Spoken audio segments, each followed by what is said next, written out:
Alejandro Velo. Alejandro, ¿qué tal? Buen día, ¿cómo te va? ¿Qué tal? Buen día, Fabio, ¿cómo andás? Muy bien, gracias. Bueno, Alejandro, nuestra inquietud tiene que ver porque la cooperativa también está cerrada. Sí, la cerrada con respecto a lo que es atención al público, tal cual está dispuesto por el decreto de necesidad y urgencia emanado por la Presidencia. La cooperativa, como brinda servicios públicos, tiene que garantizar que los mismos se cumplan por personal jerárquico y el mínimo indispensable de atención de emergencias está disponible para cualquier eventualidad que pueda surgir, ¿no? Obviamente, sí, también hay un protocolo. Obviamente esto está implementado, no hay, acá en la planta en este momento estoy yo solo haciendo la parte administrativa y tanto el OSEBA o el OCABA, que son los organismos Contralor Eléctrico y de Agua de la provincia de Buenos Aires, ver qué es lo que pasa con el aspecto financiero con respecto a ver de qué modalidad se va a hacer los pagos y también obviamente para el pago del personal. Sí, eso no hay ningún problema, porque eso hacen las operaciones bancarias vía online y tienen acreditados los sueldos en tiempo y forma, ¿no? Claro, sí. Hay que buscar la forma de que la gente desde su casa pueda hacer todos los trámites habido y por haber. Por eso nosotros, hasta que pase la cuarentena obligatoria, lo único que se atienden son urgencias por falta de servicios, ya sea de agua potable en la localidad o en la parte rural de luz, ¿no? Publican en las redes los números de emergencia a los cuales pueden llamar para los chicos de acá.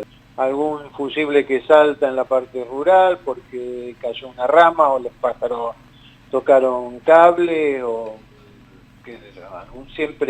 siempre hay que atender ese tipo de emergencias, como Edenor en la parte nuestra acá, si hay algún problema eléctrico uno tiene que llamar a los teléfonos que figuran en la boleta de Edenor, ¿sí? No los de la cooperativa, a los de Edenor, y ellos mandarán la guardia a hacer las reparaciones correspondientes. Electrificación rural, exactamente. Claro. Todo lo que tiene que ver en la parte de Plomer, La Choza, Enrique Fin, todo el resto de la planta rural lo atiende la cooperativa. Una parte muy chica de la parte rural atiende Edenor, que es acá para el lado de la ruta 40, para el lado de Cañuelas, todo de la cooperativa. Son 500 kilómetros de línea eléctrica distribuida a lo largo de toda la parte rural del partido, ¿no? Un montón. Entonces, bueno, es un montón, sí. Es un montón con pocos clientes, ¿no? Calcula que nosotros en el sector rural de luz, los usuarios que tenemos no llegan a 500. Alejandro, ¿qué pasó con el San Luis? Con el San Luis es un problema que tienen ellos de infraestructura interna. Nosotros, cuando empezaron las clases, habían suspendido las clases en el jardín a raíz de que no tenían agua. Justo ese fin de semana habíamos tenido un inconveniente con una bomba que estaba con problema eléctrico, pero así todo había presión. Ese día, lunes, ellos suspendieron las clases.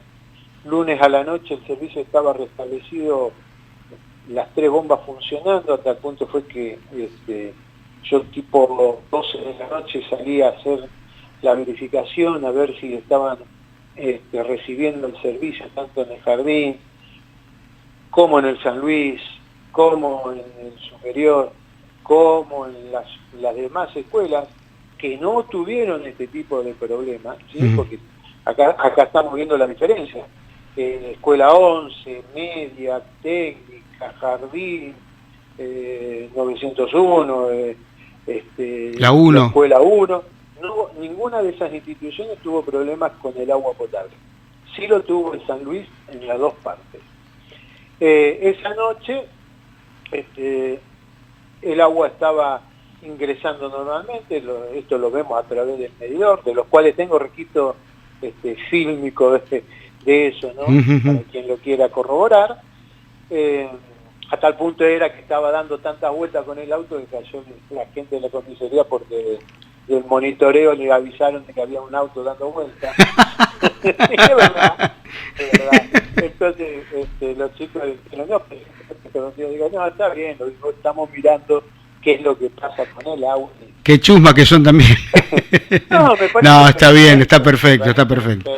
Está no bárbaro. no molesta absolutamente nada, creo que esa es la función del centro de monitoreo. No, seguro, seguro. Bueno, el lunes a la mañana nos enteramos que el jardín había suspendido las clases porque no tenía agua. Automáticamente, cuando me entero esto, le digo a Julián Salas, que está acá en la parte de... A Juli, sí. A Juli, digo, venía acompañando, vamos a ver qué pasa. El medidor giraba a 180 kilómetros por hora, al igual que lo había visto yo a la noche, y los tanques de arriba no recibían agua, es decir, el agua que entraba en los 6 tanques que tiene el jardín de infante, uno, así como entraba, se iba, y ninguna canilla de ninguno de los sectores tenía agua. Entonces le muestro yo en ese momento a la directora, le digo, mirá, el agua está entrando, pero así como entra en el tanque se va. Acá tienen un problema, búsquenlo. Además me tomé el trabajo y le llevé impreso cuál había sido el consumo de agua que había tenido el jardín en los meses de enero y febrero. En los meses de enero y febrero tuvieron arriba de 100 metros cúbicos de agua. ¿Sabés lo que significa eso? Un disparate. 10.000 litros de agua. ¿Sí? Estamos hablando de colocar 2 tanques de 50 metros cúbicos para alimentar la población de un sector. Ellos, el San Jardín, se lo había consumido en el mes de enero y en el mes de febrero sin tener actividades. Sí. Digo, acá te está demostrando que tienen pérdida. De hecho, llamaron primero, encontraron que eso ocurría. Esto fue con el jardín. El otro día, cuando pasa lo del San Luis, mando, ni bien me entero porque del San Luis no se comunicaron con nosotros, cuento cómo es la realidad, porque no tengo nada que ocultar. A mí me llama el señor intendente, Marcelo Sartori, para decirme que el San Luis había suspendido porque no tenía agua. Digo, es llamativo y es raro porque no tenemos problema de presión, las bombas están funcionando. Digo, tiene que ser un problema de ellos, pero ya lo mando a verificar. Va Javier Briguete y me dice, mira Alejandro, la presión está perfecta, me mandó la foto de los manómetros colocados de 1 kilo. 1 kilo de presión significa que el agua puede llegar tranquilamente a 10 metros de altura. En los 2 medidores no hay ningún problema, pero el problema lo tienen ellos adentro con la distribución. Y solamente un sector de baños no tiene agua. Pero ese sector es el que arreglaron y tienen descargas automáticas donde cada descarga de esos inodoros implica entre 30 litros o 20 litros cada descarga. El agua está entrando, pero como entra se va. Y tienen todo un recorrido. Por ejemplo, el medidor principal que está a la entrada casi llegando frente al negocio del Chimango, ese medidor tiene la entrada con manguera de media pulgada, de 3/4, perdón, y después tiene una derivación antes de subir que va hasta un tanque que está arriba de la capilla, y de esa manguera pasa por todo el techo y llega casi hasta los galpones del San Luis. A ver, cualquier persona con 2 dedos de frente sabe que es imposible que el agua haga todo ese recorrido y que mantenga la presión. Y si además de la presión tenés problemas internos con pérdidas o altos consumos, ¿sí? Es imposible que den abasto. Vos estás llenando 2 tanques de 2.000 litros cada uno y cuando estás gastando una barbaridad por la cantidad de gente que hay. Claro. Que tenés que arbitrar los medios para que la reserva y el almacenamiento sea mayor. No es un problema de presión y de caudal.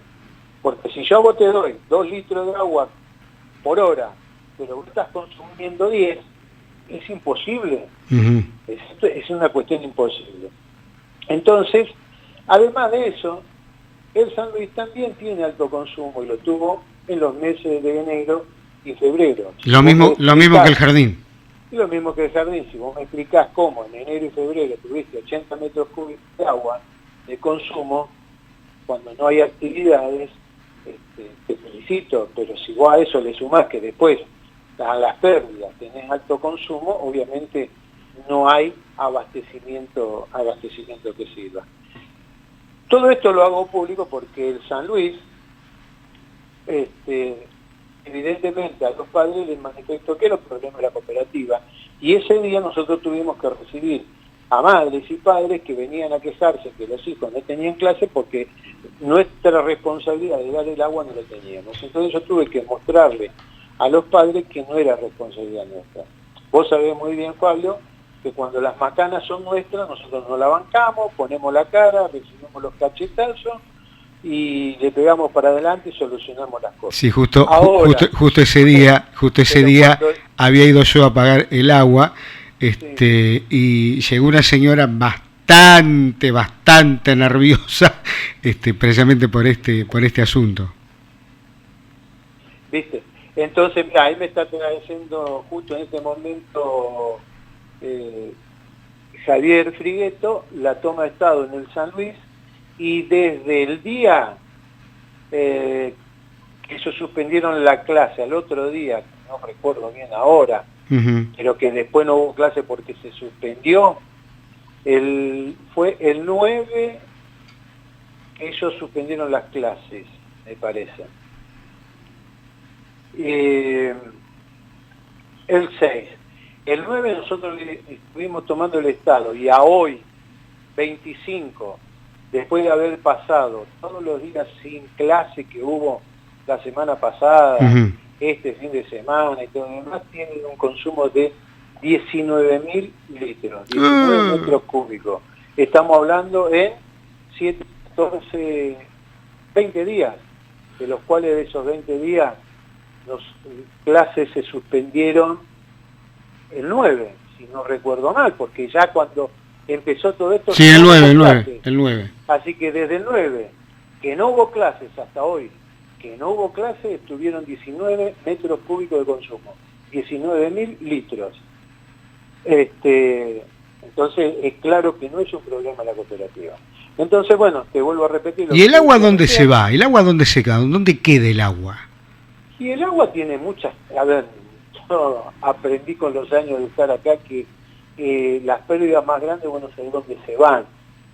Pueden fluir por debajo, se pliegan a un caño que vaya a un desagüe de cloaca y sale por ahí. Entonces no es que necesariamente tiene que emanar el agua porque hay una pérdida hacia arriba. ¿Sí?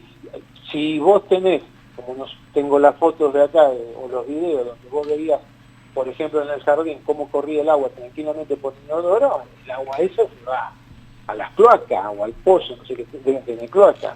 Si hablamos, hablabas recién, Alejandro, de 19.000 litros. Sí, correcto. Estamos hablando del 9 a hoy, que es 25. Esos 19.000 litros los transformamos en pesos. ¿A cuánto sería? Y hoy por hoy, con el aumento, calculale, no sé, son 9 metros de excedente que tienen ellos, y estaremos hablando de 900, 1.000 pesos. ¿Cuánto? 1.000 pesos en la factura. ¿1.000 pesos? 1.000 pesos, sí. Hoy por hoy, con ese consumo. Sí. Pero a ver, Fabio, no es... A ver, yo entiendo el importe, ¿no? Que obviamente sale de lo que recauda, sea el instituto o quien fuere. Acá ya hablamos en forma general. Cuando hay una pérdida de esta característica, estamos derrochando el agua. Esa agua, que no la está consumiendo nadie, que son 19 metros cúbicos en estos días, es agua que podía haber estado destinada para otra gente que hoy no tiene el servicio. Entonces, a eso es lo que apuntamos nosotros cuando hay pérdida. ¿Sí? No es, digo, yo la pago y listo. No es simplemente si la podés pagar o no la podés pagar. Lo mismo que consumís o no podés consumir. Hoy el agua es un elemento esencial, se hacen malabares en otros lugares para poder potabilizar bien el agua, caso como nuestro vecino de Navarro. Nosotros en General Acera la calidad del agua es excelente, los nitritos están bien, los sulfuros están bien, el arsénico está perfecto, lo único que tiene es la dureza que tiene el agua, que es característica de esta zona y de este afluente que es el Puelche. Entonces cuidémoslo, porque hacemos 30 kilómetros para un lado o para el otro y no tenemos esta calidad de agua que tenemos. Entonces ese es el problema, o es a lo que tenemos que apuntar, al cuidado del agua. ¿Se entiende, Fabio? Sí. Pregunto. Entonces, sí, no, discúlpame. No, te escucho. No, seguí. No, entonces a eso es lo que queremos apuntar cuando hablamos del cuidado del agua, ¿sí? De no derrocharlo, porque hay gente que tenemos que llevarle su límite. Y si todos somos conscientes, cuidamos, y por más que, bueno, sí, me vino, tendré alguna pérdida, después la arreglo. No es que yo después la arreglo, después la solución y se terminó. Que es algo a lo que estamos hablando también con la gente del Consejo Escolar, por los altos consumos que hay en las escuelas. Las escuelas, y esto, no es que la gente no sea cuidadosa. Yo fui docente y director de escuela durante más de 20 años y sé lo que pasa con los baños de las escuelas. Los baños de las escuelas se construyen y se ponen material de mala calidad y vos tirás la cadena y queda trabado y después hay que estar yendo después de cada recreo a ver cómo quedan y siempre hay pérdida, ¿sí? ¿Por qué los colegios tienen alto consumo? Es precisamente eso. Entonces yo digo, hagamos lo siguiente, hagamos un trabajo en conjunto, coloquemos una bomba que sea únicamente para el consumo, ¿sí?, de agua, de lo que sea en las partes sanitarias, y el consumo de agua, ¿sí?, potable, que sea únicamente para quienes tengan que tomar, para los bebederos y para la cocina, ¿sí? Lo mismo que pasaba hace años con el hospital, hasta que pusieron una bomba, entonces esa bomba distribuye agua que es únicamente para todo lo que tiene que ver para baños, llena la cisterna y eso, y esas pérdidas que tenían y esos altos consumos del agua potable bajaron considerablemente. Uh-huh. ¿Sí? Yo te decía hoy, ¿por qué las escuelas estatales no tienen este problema que sí tuvo el problema en salud? No es que cuidan, no, simplemente tienen hechas cisternas donde llenan la cisterna y de ahí distribuyen el agua a través de bombas. Ahora bien, las escuelas no tienen problema, pero preguntarle a los vecinos de las escuelas qué pasan con el agua de ellos. ¿Sí? Claro, porque chupa todo.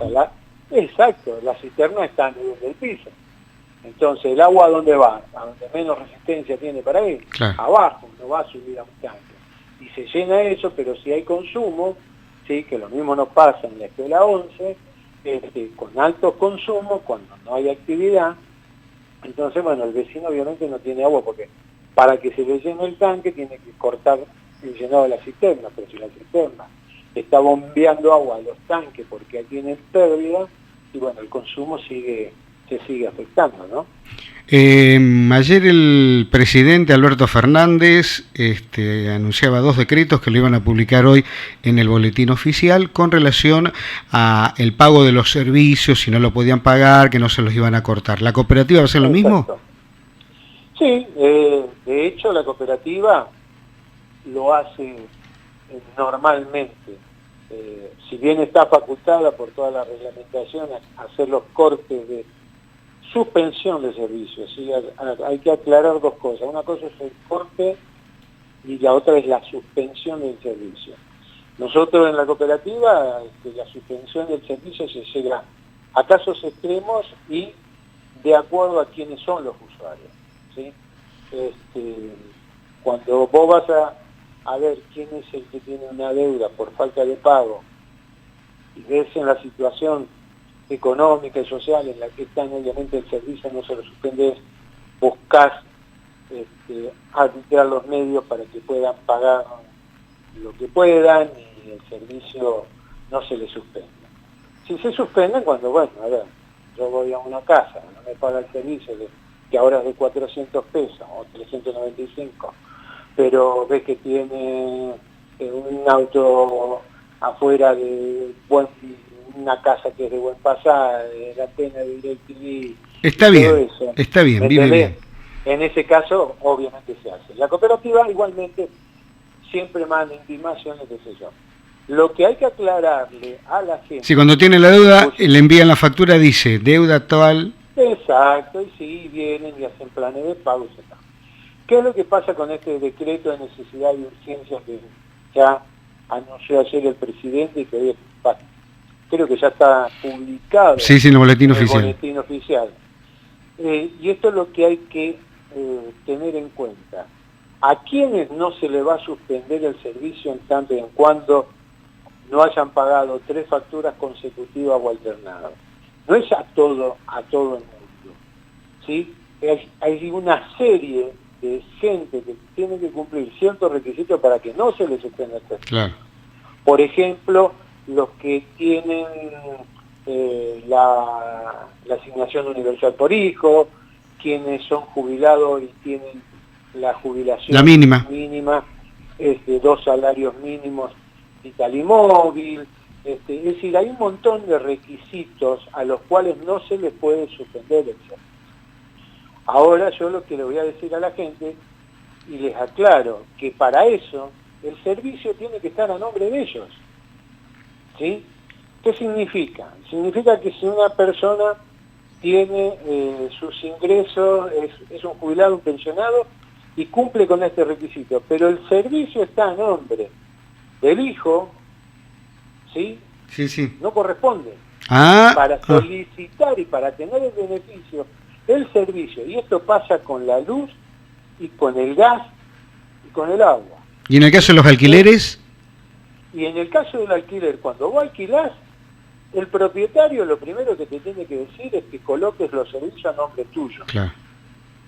Porque vos en ese caso sos, ante cualquier reclamo, el que tenés que efectivizar. Si yo, por ejemplo, que me pasa, alquilo un departamento a mi hija en Buenos Aires, y ocurre algo con la luz, yo tengo que llamar y decir que soy yo y que estoy. Pero si el servicio está a nombre de otro, ellos te toman el reclamo por falta de servicio, van y te lo solucionan. Pero ponele que haya ocurrido algo, que mandaron corriente de más, como pasó una vez acá en la sierra, que reventaron todo. El único que tenía reclamo era el que era dueño, el que tenía el servicio a nombre de él. Claro. Entonces, lo mismo pasa con esto, con las tarifas sociales, ¿sí? Pasa exactamente lo mismo. A veces viene el usuario y me dice, ¿pero por qué? Yo cumplo con todos los requisitos. Sí, usted sí, pero el servicio, usted lo tiene a nombre de su hijo. Y su hijo no cumple con los requisitos. Y a ver, las tarifas sociales no las dispone la cooperativa. Viene directamente de los organismos de Contralor. Lo mismo que quienes vayan a solicitar ahora ese beneficio de los 10.000 pesos. ¿Sí? El ANSES, ¿qué hace? Hace entrecruce de información y dice, sí, sí, no, mirá, te está pidiendo, pero resulta que tiene un plazo fijo depositado acá, o está cobrando alquiler de acá, o convive con otra persona más, y entonces el beneficio se cae. Con la tarifa social pasa lo mismo, y con esto va a pasar lo mismo, ¿sí? Porque esta información que ellos están dando a quienes nos va a mandar, obviamente, los organismos de control, y van a decir, estos usuarios que ustedes tienen, pues nosotros tenemos que informar a los usuarios, no le pueden suspender el servicio si no lo pagan. Y el resto sí. Claro. ¿Entiendes, Pablo? Sí. Entonces, hay que tener en cuenta, no es que todo el mundo está exento. A ver, no es exento, porque después vos esas 3 facturas las tenés que pagar, harás planes de pago, lo que sea, no es que no lo vas a pagar de por vida. Otra cosa que tiene que quedar claro, en algún momento esa gente la pagará, con planes de pago, lo que fuere, ¿sí? Pero por favor que se cercioren que el beneficio de la suspensión realmente corresponde o no. ¿Sí?